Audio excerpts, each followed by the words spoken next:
So hello players, welcome back to another video. और आज की इस वीडियो में हम बात करने वाले हैं टॉप 10 वाइस कैप्टन्स जो वन पीस में एग्जिस्ट करते हैं। देखा जाए तो वाइस कैप्टन का एक बहुत अहम रोल है पूरे वन पीस यूनिवर्स में। वाइस कैप्टन इतना ज्यादा केपेबल है कि वो किसी भी बड़े पायरेट के साथ आराम से स्ट्राइक कर सकता है और अपने कैप्टन को, अपने क्रू को आराम से एक जीत दिला सकता है। और जिसने भी वन पीस सीरीज देखा होगा उसे इस बात का अंदाजा होगा। तो गाइस, हम बात करेंगे टॉप 10 वाइस कैप्टन्स के ऊपर। हम उनकी पावर्स एंड एबिलिटीज के बारे में बात करेंगे। तो गाइस, मैं हूं एनवी। चलिए इस वीडियो को शुरू करते हैं। Let's begin.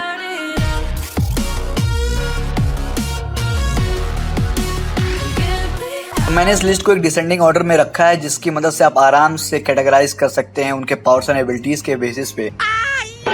बात की जाए बेपो की, तो बेपो एक पोलर बियर मिंक है, साथ ही ये एक नेविगेटर भी है हर्ट्स पायरेट का, यानी कि ट्रेफर्गर डी वाटरलॉक का क्रू मेंबर। बात की जाए बेपो की पावर्स एंड एबिलिटीज के बारे में, तो क्योंकि ये एक नेविगेटर है हर्ट्स पायरेट का, इसे काफी ज्यादा नॉलेज है कि समुद्र में कैसे नेविगेट करते हैं। और इसकी लेवल ऑफ स्किल इतने ज्यादा है कि ये ग्रैंड लाइन में आराम से नेविगेट कर सकता है बिना कोई लॉक पोज अपने हाथ में पहने। बात की जाए इसकी दूसरी स्किल की, तो उसका नाम है कार्टोग्राफी। ये बेसिकली स्किल है जिसमें एक पर्सन आराम से किसी भी मैप का स्ट्रक्चर बना सकता है। आपने बेपो को खुद देखा होगा कि इसने ड्रेस रोजा और ग्रीन ब्रिज का एक मैप का नक्शा तैयार किया था जो लॉ ने उसको भेजा था। इसकी विल पावर भी काफी ज्यादा है क्योंकि इसने सिल्वर रेली के हाकी के ब्लास्ट को आराम से झेल लिया था। बात की जाए बेपो की फिजिकल एबिलिटीज के बारे में, तो क्योंकि ये मिंग ट्राइब का है और भी मिंग ट्राइब की तरह ये भी एक वॉरियर है और ये आराम से इलेक्ट्रिक यूज कर सकता है जब ये एक सूलॉन्ग में ट्रांसफर हो जाएगा एक फुल मून देख के। बेपो काफी ज्यादा स्किल्ड है मार्शल आर्टिस्ट में और वो काफी ज्यादा फाइटिंग स्किल यूज करता है अपने अपोनेंट के खिलाफ। टाइम स्किप के पहले तक बेपो की फाइट स्किल कुछ कम थी, पर टाइम स्किप के बाद बेपो काफी ज्यादा इंप्रूव हो गया अपने फिजिकल पावर्स की मदद से और वो आराम से गिफ्टर्स और बीस्ट पायरेट्स को हैंडल कर सकता है। और इसने काफी ज्यादा बैटल्स भी लड़ी है Straw Hat pirates, marines, Pacifistas, Beast pirate के साथ। तो ये एक इंपॉर्टेंट एसेट्स है एक हार्ट्स पायरेट के लिए।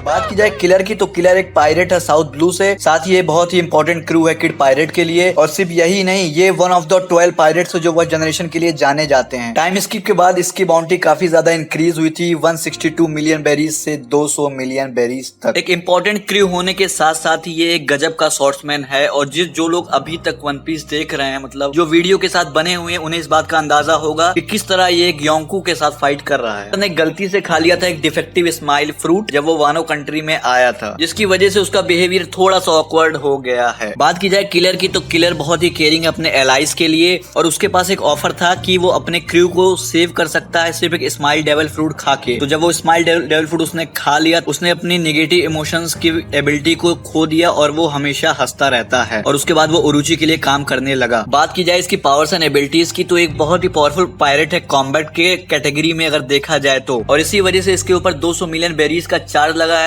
जो एक रूकी के लिए बहुत ही इंप्रेसिव बात है। ये खुद क्लेम करता है कि ये रोरोनोवा जोरो को आराम से डिफीट कर देता जब वो एक पनिशर के रोल में जोरो से लड़ा था। और ये रेली के बर्स्ट ऑफ हॉकी को आराम से रेजिस्ट कर सकता है। किलर बहुत ज्यादा फिजिकल स्ट्रेंथ पजेस करता है और फाइटिंग के दौरान वो उसे यूज भी करता है। आपने देखा होगा शमुंडी पे वो किस तरह उसने उरूज पर अटैक किया था और रोरोनोवा जोरो पर वानो कंट्री में। और जोरो खुद ये रिमार्क करता है कि उसकी स्ट्रेंथ बहुत ज्यादा है एक बैटल के दौरान। और ओनिगाशिमा में रोरोनोवा जोरो के साथ उसने कार्डो पे बहुत ज्यादा स्टन अटैक किया था, पर कार्डो उससे कटा नहीं, हालांकि उसे थोड़ा बहुत डैमेज देखने को मिला। बात की जाए हाकी की, तो किलर बोशोशुको हाकी और केनबुशुको हाकी यूज करना जानता है और इसकी वेपन सबसे फेमस वेपन है इसकी पनिशर, जो इसको एक पेयर ऑफ गॉन्टलेट्स की तरह अपने हाथों में रख के यूज करता है, जो एक साइट का काम करती है। So guys, AC here. Number 8 एक मांगा स्पॉइलर है, तो इसको एनवी की जगह मैं एक्सप्लेन करूंगा, नहीं तो उसको फालतू का एक स्पॉइलर मिल जाएगा जो कि मैं नहीं चाहता। नंबर 8 पे आता है Shiryu of the rain. One piece में ब्लैक बियर्ड के राइट हैंड मैन का कंफर्मेशन कभी नहीं किया गया है, लेकिन रिसेंट चैप्टर 1031 के कवर पेज में ओडा ने सभी वाइस कैप्टन्स को ड्रॉ किया था जिसमें शिर्यू ऑफ द रेन भी था। बात करें शिर्यू की, तो वो इम्पेल डाउन का हेड जेलर था, लेकिन उसके वॉयलेंट नेचर की वजह से उसको खुद इम्पेल डाउन के लेवल 6 में ही पकड़ के कैद कर लिया गया था। शिर्यू की एबिलिटीज की बात करें तो शिर्यू बहुत ही फास्ट है, जहां उसने कई सारे जेलर्स को बस 1 सेकंड में ही काट डाला था। इंड्योरेंस की बात करें तो व्हाइट बियर्ड के इनडायरेक्ट शॉकवेव को उसने सामने से लिया था। इवन एक डायरेक्ट शॉकवेव हिट भी लिया था सेनगोकू के दाइबुत्सु फॉर्म से। एक काफी सही स्किल है शिर्यू के पास जो कि है स्टेल्थ। बेसिकली शिर्यू जेलर कम असासियन ज्यादा लगता है। उसने लिटरली ब्लैक बियर्ड के लिए पूरे इम्पेल डाउन के हाई सिक्योरिटी को चकमा दे के सारे कम्युनिकेशन डिवाइसेस को खत्म कर दिया था। इसके अलावा रिसेंटली उससे क्लियर फ्रूट भी मिल गया है जिससे वो टोटली इनविजिबल होके किसी किसी के ऊपर भी अटैक कर सकता है। अगर आप ब्लैक बियर्ड के राइट हैंड मैन हो तो आपको पीठ पीछे अटैक करना आना चाहिए, और शिर्यू और उसका डेविल फ्रूट इसी के लिए बने हुए हैं। एक्स्ट्रा एबिलिटीज की बात करें तो शिर्यू एक स्वॉर्ड्समैन है, और कोई ऐसा वैसा स्वॉर्ड्समैन नहीं। स्पीड और एक्यूरेसी मानो उसके खून में दौड़ती है। उसने पलक झपकते ही मल्टीपल गार्ड्स को खत्म कर दिया था। ऐसे देखे तो Shiryu is best of both worlds, मतलब सांजी के जैसा स्टेल्थ ब्लैक और जोरो के जैसा स्वॉर्ड्समैनशिप। लेकिन फिर भी अभी करेंटली हम इसे नंबर 8 पर इसीलिए रख रहे हैं क्योंकि शिर्यू के हाकी को लेके कोई भी कंफर्मेशन नहीं है। चलो अब आप एनवी की वॉइस को दोबारा एंजॉय करो। So guys, before moving on, इस वीडियो के पिन कमेंट सेक्शन में एक लिंक होगा जिसको मैं चाहता हूँ कि आप क्लिक करके उनकी वेबसाइट पे जाओ और वहां पर एक मांगा पढ़ के ट्राई करो। बेसिकली आपको पूरा नहीं पढ़ना है, आपको बस ट्राई करना। अगर आपको पहला दूसरा पेज अच्छा लगता है तो ठीक है, otherwise you can just close the website. इसमें आपके सिर्फ 1 मिनट लगेंगे, बट हमारे इस चैनल की बहुत ज्यादा हेल्प होगी, हमें बहुत ज्यादा सपोर्ट मिलेगा जिसकी हमें सख्त जरूरत है क्योंकि हम अभी अपने ग्रोइंग स्टेज में हैं। सो मैं रिक्वेस्ट करूंगा कि जितने भी लोग इस वीडियो को अभी यहाँ तक देख रहे हो, please just go click the link और फिर वापस आके इस वीडियो को कंटिन्यू कर लो। Okay guys, now let's get on with the review. बात की जाए साबो की तो साबो एक revolutionary army chief of staff है और इसे नंबर 2 जाना जाता है पूरे इंटायर ऑर्गेनाइजेशन में, और ये खुद जज करता है supreme commander monkey D dragon. साथ ही में सॉन ब्रदर है मंकी डी लूफी और लेट पोर्टगस डी एस का, और इसका भी ड्रीम था पायरेट बनना और सेल करना, तो इसने अब बहुत ही छोटी जर्नी में शुरू कर दिया था। हालांकि इसके ऊपर एक हमला हो गया था जिसकी वजह से ये पानी में मरने वाला था, लेकिन तब तक मंकी डी ड्रैगन ने इसकी जान बचाई और इसे रेवोल्यूशनरी आर्मी का कमांडर बना दिया। बात की जाए साबो की बाउंटी की तो इसके ऊपर लगी है 602 मिलियन बाउंटी। ड्रेसरोजा आर्क में भी इसकी काफी ज्यादा सही अपीयरेंस आपको देखने को मिलेगी। साथ ही में इसने खाया हुआ है मेरा नॉमी एक डेविल फ्रूट, जो बेसिकली एस का डेविल फ्रूट था और जिसकी मदद से ये आग को आराम से कंट्रोल कर सकता है। बात की जाए साबो की पावर्स एंड एबिलिटीज के बारे में तो क्योंकि ये एक चीफ कमांडर है रेवोल्यूशनरी आर्मी का, इसके पास सारे कमांड है अपने लोअर रैंकिंग ऑफिसर्स के लिए, और क्योंकि इसकी इतनी ज्यादा बाउंटी है तो वर्ल्ड गवर्नमेंट भी इसे एक एक्सट्रीमली डेंजरस थ्रेट मानती है। इसने खुद कहा था कि साबो उसका एक नेविगेटर बन जाए, तो साबो को नेविगेशन का काफी ज्यादा आइडिया है। देखा जाए इसकी फिजिकल एबिलिटीज भी काफी ज्यादा सही है और ये इंटेंस फाइट और ट्रेनिंग करता है। रेवोल्यूशनरी आर्मी ज्वाइन करने के बाद साबो ने ट्रेनिंग की थी हक से और मंकी डी ड्रैगन से, जिसकी वजह से इसके पास एक ट्रेमेंडस फिजिकल पावर देखने को मिलेगी आपको। इसकी फिजिकल स्ट्रेंथ का अंदाजा आप इसी से लगा सकते हैं कि इसने क्लैश किया था जीसस बर्गर से, जिसको एक टाइटैनिक स्ट्रेंथ का इंसान माना जाता है, और वो एक कैप्टन है, और वो कैप्टन है ब्लैक बियर्ड पायरेट के पहले शिप का। साथ ही वो एक पर्सनल बॉडीगार्ड भी माना जाता है एक योंकू का, और वो फुजीटोरा जो एक एडमिरल है उससे आराम से फाइट कर सकता है। आप फुजीटोरा के बारे में तो बहुत जानते होंगे क्योंकि वो एक बहुत ही पावरफुल स्वॉर्ड्समैन है। अब चल लेते हैं इसके डेविल फ्रूट पावर की तरफ। तो इसने खाया हुआ है मेरा नॉमी एक लोजिया टाइप का डेविल फ्रूट है जिसकी मदद से वो आग को आराम से कंट्रोल और ट्रांसफॉर्म कर सकता है। बात की जाए हाकी की तो ये केनबुशुको हाकी और बोशुशुको हाकी दोनों यूज करना जानता है और उसमें इनक्रेडिबल स्किल हासिल किया है।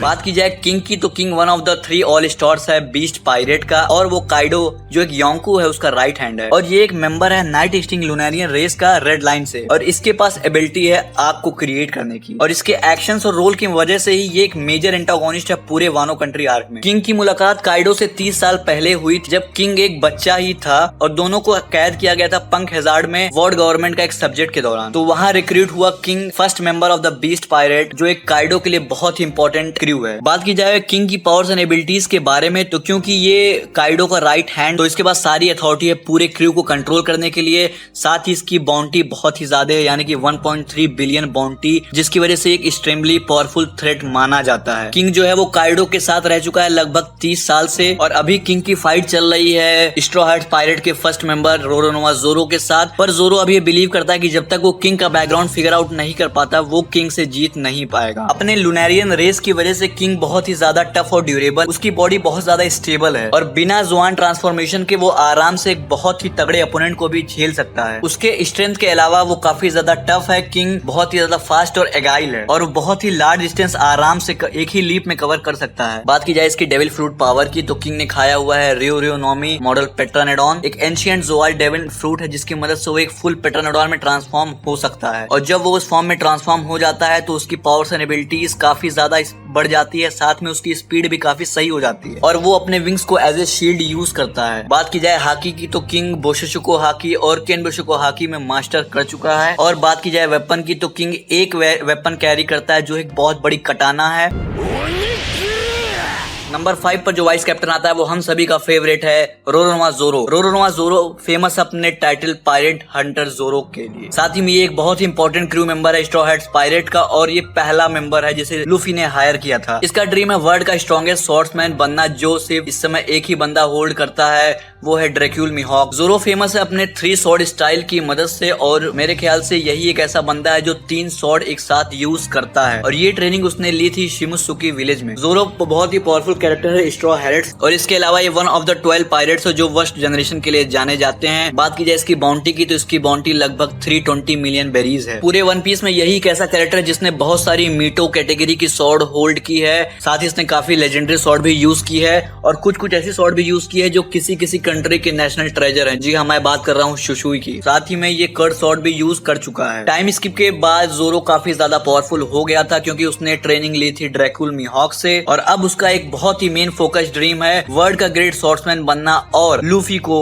पायरेट किंग बनाना। बात की जाए जोरो की पावर्स एंड एबिलिटीज के बारे में तो जोरो ने हासिल की है गजब की स्वॉर्ड स्किल जो उसने ट्रेनिंग ली थी शिमुसुकी विलेज से और स्वॉर्ड चलाने में इसका कोई मुकाबला नहीं। इसने काफी ज्यादा लेजेंडरी कैरेक्टर्स को भी हराया है। आपने खुद देखा होगा कि इसने किलर को किस तरह काट दिया था जब वानो कंट्री में उसके साथ स्ट्राइक किया था और थ्रिलर बार्क में किस तरह इसने र्यूमा जॉम्बी के साथ फाइट की थी और उसे हराया था। मतलब जोरो ने जितनी भी इम्पॉसिबल चीजें हैं वो सब करके दिखाई हैं अभी तक पूरे वन पीस में। बात की जाए हाकी की तो जोरो हाउसोको हाकी और बोसोसोको हाकी और केनबुशोको हाकी यूज करना जानता है और उसमें स्किल्ड हो चुका है। बात की जाए वेपन्स की तो जोरो ने अभी तक 7 स्वॉर्ड्स ओन की है और अभी जो वो 3 स्वॉर्ड यूज कर रहा है उसमें आती है वाडो इचिमोंजी जो वन ऑफ द 21 ग्रेट मीटो के अंदर आती है जिसे फोर्ज किया था कोजाबुरो ने एक लेजेंडरी स्वॉर्ड इसमें। चलते हैं दूसरे स्वॉर्ड की तरफ तो वो है सांडाई कितेत्सु जो एक कर्ड स्वॉर्ड है और इसका मतलब वो अपने ओनर दर्दनाक मौत देगी और इसे फोर्ज किया था लेजेंडरी स्वॉर्ड स्मिथ तेनगुयामा हितेत्सु ने। चलते हैं अगले स्वॉर्ड की तरफ जो जोरो यूज करता है वो है एनमा। ये भी आती है one of the 21 great swords के अंदर और इसे यूज करते थे कोज़ुकी ओडेन एक लेजेंडरी समुराई वानो कंट्री से और यही एक ऐसी स्वॉर्ड है अमिनो हाबाकिरी के साथ जिसने काइडो को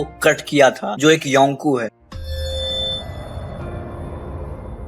बात की जाए शार्लेट काटाकुरी का तो ये सेकंड सन है और तीसरा चाइल्ड है शार्लेट फैमिली का और दाइफुकु और ओवेन का बड़ा भाई है और ये 3 स्वीट कमांडर्स का जनरल भी है बिग मॉम पायरेट्स के लिए और इसके एक्शंस और रोल को देखते हुए ये एक सेकेंडरी एंटागोनिस्ट था होल केक आइलैंड का। ये सर्व करता है बिग मॉम पायरेट्स के अंदर यानी कि एक योंकू के अंदर। बात की जाए काटाकुरी की पर्सनालिटी की तो काफी काम सीरियस टाइप का कैरेक्टर है और अपने फैमिली को प्रोटेक्ट करने के लिए कुछ भी कर सकता है। ये यूज करता है एडवांस केनबुशोको हाकी यानी कि एडवांस ऑब्जर्वेशन हाकी जिसकी मदद से ये अपने थ्रेट का फ्यूचर देख सकता है। बेसिकली वो क्या करने वाले इन फ्यूचर देख सकता है और उस पर तुरंत एक्शन वो लेता है। बात करते हैं काटाकुरी की पावर्स एंड एबिलिटीज के बारे में तो ये काफी ज्यादा स्ट्रॉन्ग कैरेक्टर है वन पीस यूनिवर्स में। साथ में इसकी बाउंटी लगभग 1 बिलियन है जिसका मतलब एक बहुत ही डेंजरस कैरेक्टर है वर्ल्ड गवर्नमेंट के लिए। और कैपोन बेज जो एक वर्ल्ड जनरेशन का मेंबर है उसने खुद बोला है कि ये एक मॉन्स्टर थ्रेट है। क्रीमेट्स खुद बताते हैं कि काटाकुरी स्ट्रॉन्गेस्ट है तीनों स्वीट कमांडर्स में और स्ट्रॉन्गेस्ट है पूरे बिग मॉम के चिल्ड्रंस में। बात की जाए इसकी फिजिकल एबिलिटीज की तो ये काफी ज्यादा स्ट्रॉन्ग है। आपने खुद देखा होगा जब इसकी लूफी के साथ फाइट हुई थी तो लूफी की हालत खराब हो गई थी इसको हराने में क्योंकि काटाकुरी एडवांस केनबुशोको हाकी यूज करता है जिसमें वो लूफी के मूव्स को आराम से देख लेता था और फिर वो डॉज कर लेता था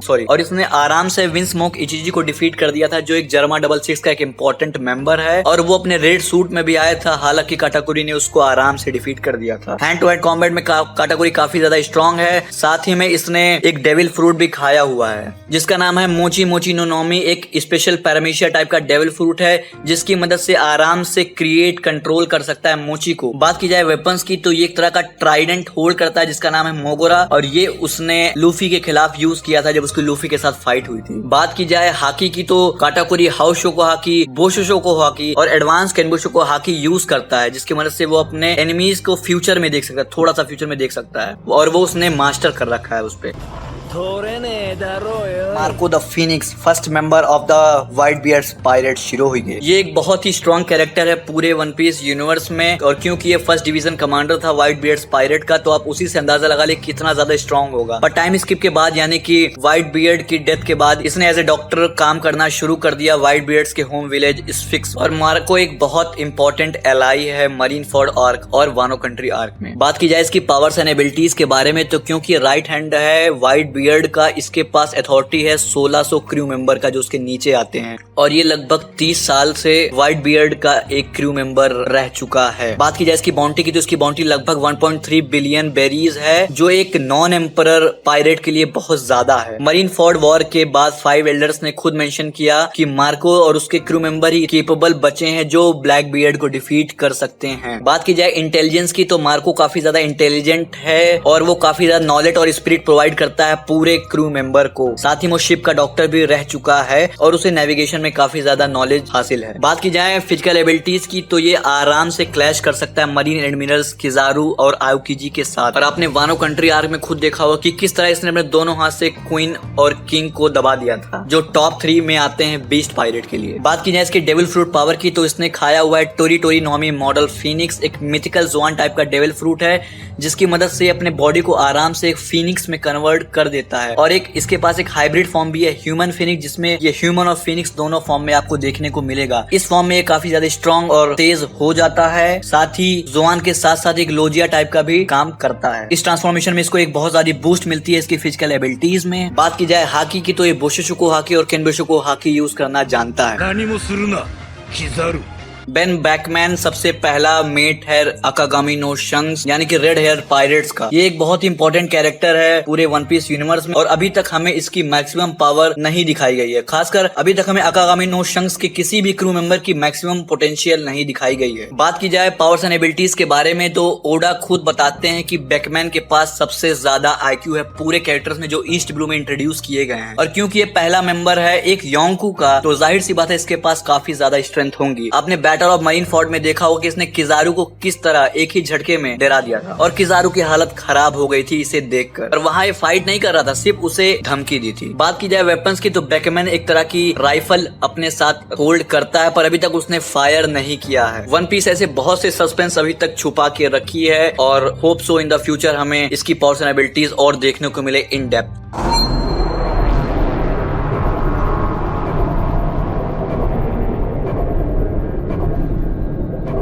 चलते हैं अपने लास्ट वाइस कैप्टन की तरफ। तो नंबर 1 पर आता है सिल्वर्स रेली, जिसे डार्क किंग भी कहा जाता है। ये एक बहुत ही एक्सट्रीमली पावरफुल कैरेक्टर है पूरे वन पीस यूनिवर्स में और एक फेमस रिटायर्ड पायरेट है। ये एक पहला मेंबर था लेजेंडरी पायरेट गोल्डी रॉजर का। यही एक ऐसा कैरेक्टर था जिससे रॉजर ने कहा था let's turn the world upside down. साथ ही में राइट हैंड है किंग ऑफ द पायरेट्स का। बात की जाए इसके फिगर्स की तो एक बहुत ही इंपॉर्टेंट कैरेक्टर्स के बीच में आता है, जैसे कि Whitebeard, Shiki, Monkey D Garp, Sengoku, Kong. Rayleigh ने रॉजर के साथ काफी लंबा टाइम बिताया क्योंकि वो एक फर्स्ट मेट था और काफी ज्यादा एडवेंचर किया है। पर रॉजर पायरेट के डिसबैंड और गोल्डी रॉजर के एक्सिक्यूशन के बाद रेली ने कोटिंग शुरू कर दिया शबुंडी आइलैंड पर। साथ ही में एक इम्पोर्टेंट एलाई है स्ट्रॉ हैट्स पायरेट के लिए और इसने ट्रेन किया है मंकी डी लूफी को, जो एक कैप्टन है स्ट्रॉ हैट्स पायरेट का, और इसकी ट्रेनिंग काफी ज्यादा इंपॉर्टेंट रोल निभाती है पूरे वन पीस में। बात की जाए इसकी पावर्स एंड एबिलिटीज के बारे में तो सुनने में आता है कि ये 100 टाइम स्ट्रॉन्गर है 11 सुपरनोवा से। अपने अर्ली डेज में गोल्डी रॉजर के साथ इसने काफी ज्यादा फाइट्स लड़ी हैं और इतना बूढ़ा होने के बाद भी इसने शमुंडी में एक एडमिरल किजारू के साथ हैंड टू हैंड कॉम्बैट किया था, जिससे आप इसकी स्ट्रेंथ का अंदाजा लगा सकते हैं कि वो कितना ज्यादा है। बात की जाए रेली की तो रेली सिर्फ पायरेट ही नहीं एक बहुत ही इंपॉर्टेंट कैरेक्टर है क्योंकि इसने रॉजर के साथ ट्रेवल किया है और ये वर्ल्ड की ट्रू हिस्ट्री जानता है। इसके स्ट्रेंथ के अलावा अगर बात की जाए तो एक गजब का स्वॉर्ड मैन भी है और ये वील्ड करता है आमोनो मोरा कोमो, और जिससे इसने फाइट की थी किजारू से और इसने किजारू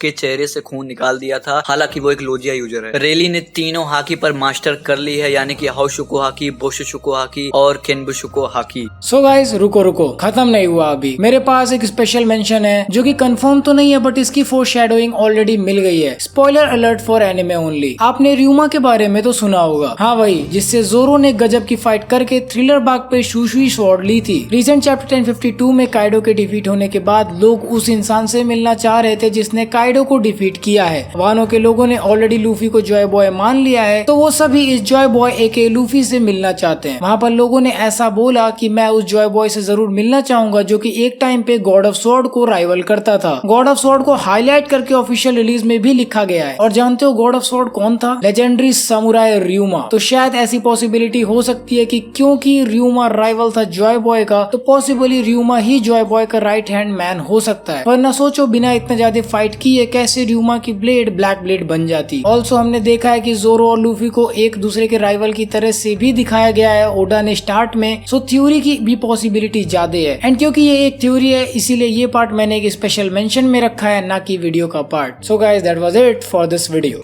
तो गाइज ये थी मेरी वीडियो टॉप 10 वाइस कैप्टन जो वन पीस में आपको देखने को मिलेंगे। उम्मीद करता हूँ आपको वीडियो पसंद आई होगी। लाइक करें अगर आपको वीडियो पसंद आई, शेयर करें इस वीडियो को अपने वन पीस फैंस के साथ, कमेंट करके बताएं कि आप अगली कौन सी टॉप 10 वीडियो देखना चाहेंगे, और डेफिनेटली सब्सक्राइब करें ताकि आप हमारी फैमिली में आ जाएं और ऐसे गजब से एनिमे कंटेंट एंजॉय कर पाएं। और गाइज अगर आपको हमारी ये वीडियो अच्छी लगी है तो आप हमारे चैनल को सब्सक्राइब भी कर सकते हैं, क्योंकि हम अपने चैनल पर हर हफ्ते मांगा रिव्यू डालते हैं विद फुल एक्सप्लेन्ड, जिसको आप डेफिनेटली मिस नहीं करना चाहेंगे। So till the next video, play on.